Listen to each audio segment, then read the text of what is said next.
My daughters are exceptional. They're smart, beautiful, funny, engaging, generous, and could quite possibly take over the world if they wanted to. In the 10 and 7 years that they've been on earth, I've tried to affirm them at every turn. I want them to know that they can do and be anything they want. My wife and I are teaching them to be humble and to appreciate life and everything in it. And above all else, I want them to understand that Daddy will be there to love and protect them as long as I am able. Those are my responsibilities.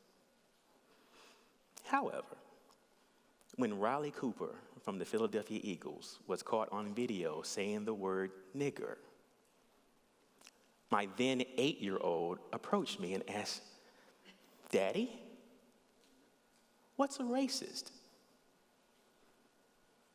It was at that moment I had to perform the other responsibility that black parents who live in America have to perform. You know, I tried to introduce racism gradually to them over the course of their young lives, but this was the rubber meets the road moment. It was in this moment that I had to take my 2 exceptional princesses, sit them down, look them in the eye, and tell them, no matter how nice and kind you are, no matter how smart you are and how many degrees you may obtain, no matter all the good work you may do for the community and for the world, some people are going to hate you just because you exist. And you got to be able to deal with that.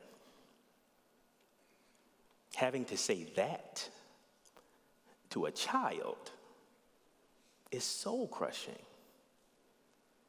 There are a few things worse than watching your children's eyes well up as they struggle under the notion of something so unnatural. I then had to explain to them that there will be people who may not necessarily hate black folks, but they may unwittingly say or do things to them that are horribly racist. I think my princesses walked away from that conversation not feeling so exceptional after all. I walked away from that conversation feeling guilty. Not because I introduced racism to them in this manner, but because I had not done it sooner. These discussions for people of color are just like when your parents taught you table manners or how to ride a bike. They are an inescapable and necessary part of our training. Race is the most successful social construct in the history of the world. And it puts us in these nice little boxes and categories. And we've all been indoctrinated into that process. We readily accept our roles in those boxes to our detriment. And whether we like it or not, race is part and parcel of the very fabric of our country. Now, my experience is not unlike other black men in my peer group. You know, I've learned how to brush off the locking of doors when I walk through parking lots, or the clutching of purses and the shifting of bodies when I enter into elevators or closed spaces. Just everyday stuff, right? No big deal. About 9 years ago, I was standing in front of a country club overlooking Birmingham, Alabama, in a suit and tie, waiting for my coworkers to leave a luncheon that we had been attending.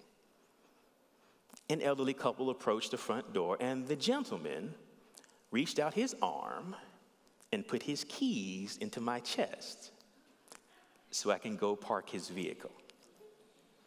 Now, mind you, the actual valets have on white shirts and black shorts at this establishment. I stood here staring at this man who was probably a few days shy of 135 years old. Until his wife got the hint, grabbed him by the arm, and hustled him on away. Now, I know what some of you are thinking. Ahmad, come on, man. You got to let that slide. I mean, you said he was 157. Those people are dying off. He doesn't know any better. He's old. Let that go. Well, maybe you're right. Maybe I should let that go. If it wasn't for the fact that this has happened to me on 2 or 3 other occasions in front of hotels in Washington, D.C. and in New York City, and by people much, much younger than that guy at that club.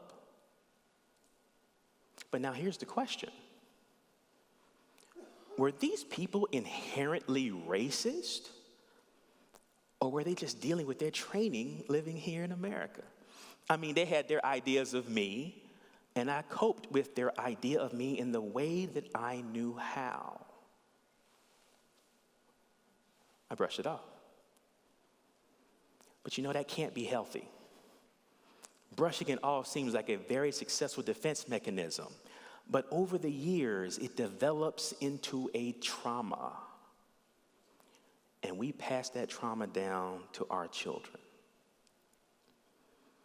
Now, I know there are people that believe that racism no longer exists and it is only promoted by certain groups of people now, those groups like me. And if we just ignore it, it will go away. Now, we can debate those issues for hours. But what cannot be debated is the impact that those incidents have had on me. That is the major side effect of racism and race-based prejudice. The lasting impact it has on those who suffer under it. You know, it makes little difference if no harm was intended once a Sikh is accosted after being mistaken for a Muslim. It is a little consequence if you really meant no harm, if you approach a biracial person and ask them, "What are you?" Even the most well-intended statements and questions can have a negative impact on people.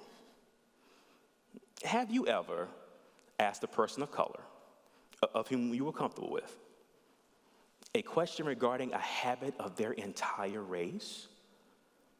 Such as,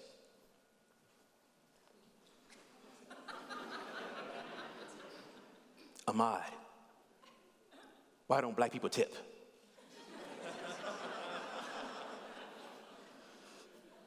I once had the white girlfriend of an acquaintance of mine put her arm around my shoulder and say, "Ahmad, you are the whitest black man I've ever been around in my life. I mean, you're not like the other brothers at all." Thank you. How do you respond to that?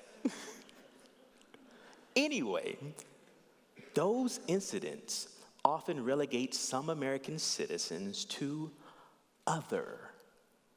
And that designation of other effectively hinders or disqualifies them from being exceptional.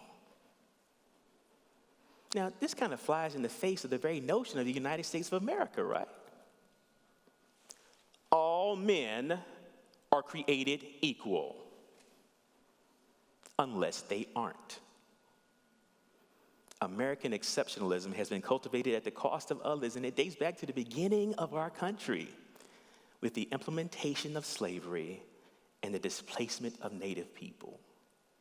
The very idea of exceptionalism means that someone must be less exceptional in order for you to be considered great.